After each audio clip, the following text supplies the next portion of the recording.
Namaskar, Assalamu alaikum, good morning. One of my ex-colleagues advised me to make a video over the big thinking. So big thinking is something like when you start thinking big, your close relative, your friends or someone nearby start dragging you off. They are inviting you to think that you cannot achieve. And in that situation, when you start thinking big, failure is very obvious, failure is very often. So I have come with how to deal with failure. So the situation comes sometimes like either you didn't get promotion at your office, or you fail any exam, any level of competition. Failing feels very, very bad. So we must know how to deal with. So first thing is that you need to acceptance that how this situation comes. So some of them I am discussing it here. A sense of hopelessness, anxiety, depression, feeling of helplessness, lack of supporting relations, low self-esteem, making comparison with others. Obviously, the comparison is not with the successful people, it with the failures. Negative self-talk, and when you are getting compared with the failures, you produce yourself a negative talk, an unrealistic expectation, and in that shadow you start thinking something unexpected. So when you are facing these kind of situation, you must accept that there is something failure, there is something that dragging me back. So after accepting this, you must know how to deal this, and for dealing, the first thing is that you embrace that emotions that is around you.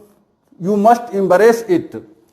In 2017, a study published in the Journal of Behavioral Decision Making says that you should not try to slough off feeling bad after failure. You should never slough off your failure. Researchers discovered that thinking about your emotion is the most helpful rather than thinking about the failure.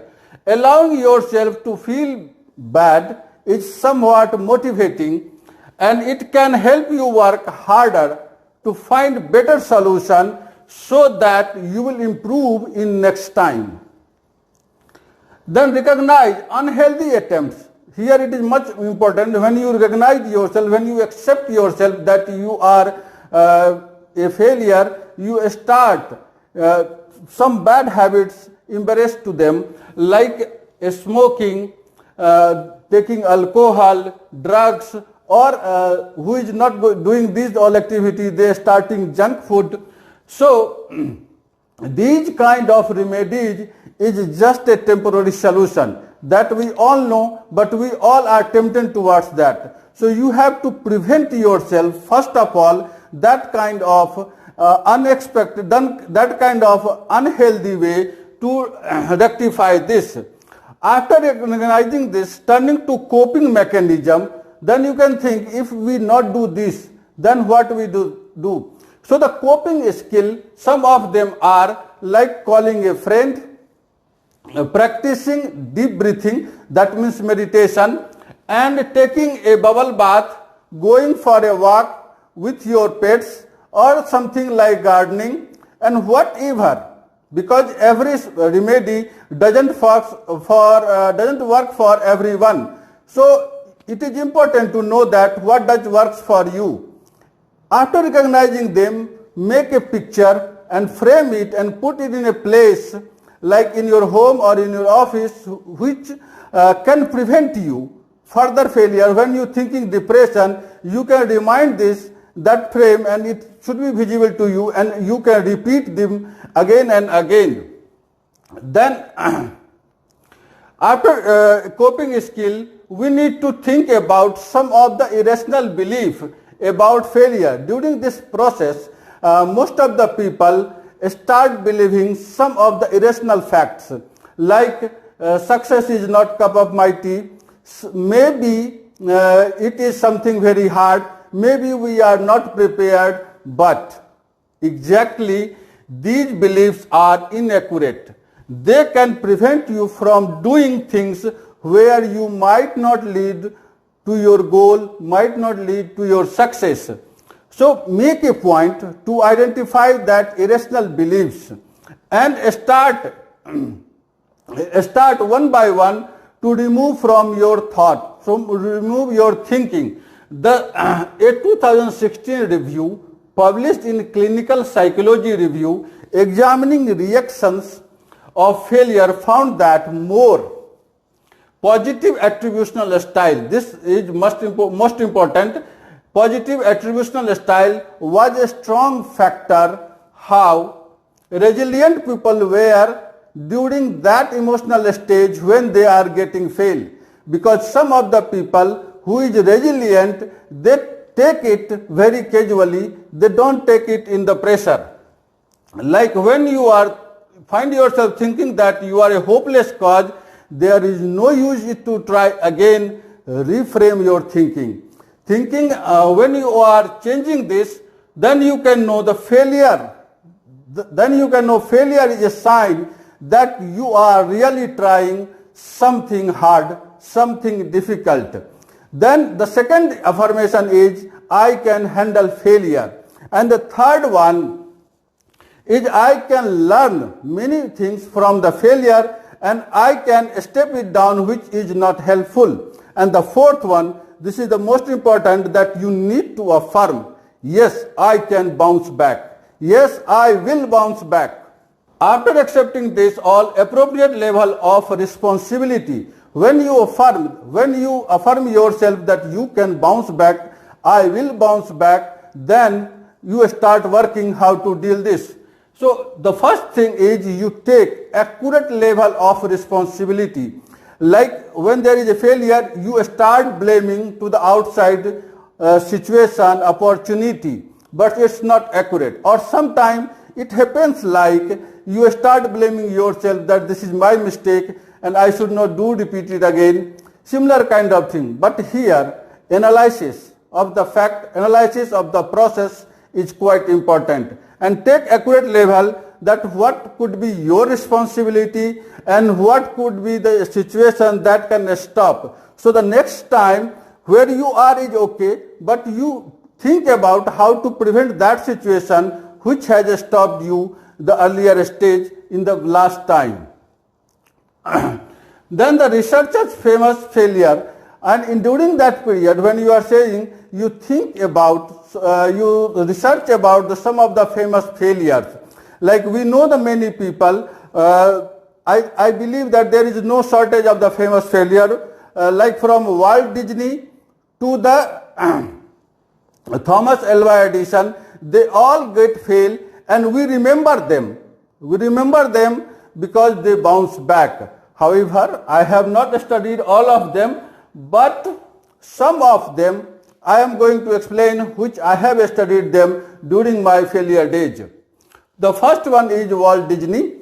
Walt Disney, he was fired from the Kansas City Star because his editor thought that he doesn't have imagination skill. Then Oprah Winfrey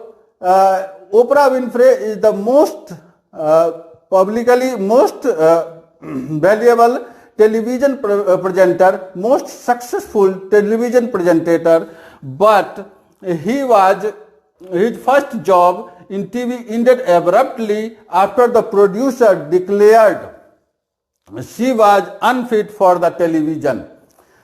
Next one is Mahatma Gandhi. Everyone know him. He is the father of the nation of India. But in initial days, he was not able to question to his client being a barrister. So he went to the South Africa and there he did many things and got failure. And then he rectified it one by one and got the success. And now we are knowing because he bounced back. Then the Dhirubhai Ambani, the founder of Reliance, was perhaps the controversy's favorite child. But as we all know that he was working here in Yemen as a petrol pump attendant or assistant, but he started working over this. He adopted how to deal with the failure, and his company featured in the 504th list. And the last one in my list is Mr. Amitabh Bachchan, who was totally bankrupt when he started his company ABCL, but again he bounced back quickly, and he made continued to bounce back, and now we all know that he is the most successful Bollywood star. So the meaning of this lecture says that first thing, when you understand this, that this is the process, and you research, so the researchers advise, thus face your fear of the failure. Like some people always stay in their comfort zone. But when it really comes failure, it goes very, very bad, and mostly that kind of people goes into the depression. So you try to do something which you are not knowing, which you are not aware, so that you can study it and get some failure, and after the failure, when you get the success or you achieve that goal, you feel that failure is not such a bad thing, it is just a challenging factor. Then ask yourself what you can learn from the failure. Failure is the most important factor that can teach you everything if you are open for learning. First thing. The second thing, you must understand that failure is just an event. It's not a person. Failure doesn't mean the man cannot do it. Failure is that he cannot cope up to the situation. Then think about what you could differently next time. So in the last, just I want to say that failure is not a burden that weighing you down. It is an opportunity to make you rise, or it is considered a stepping stone towards your goal, towards your success. Thank you very much. I will wait your reaction in the comment box. Have a nice day.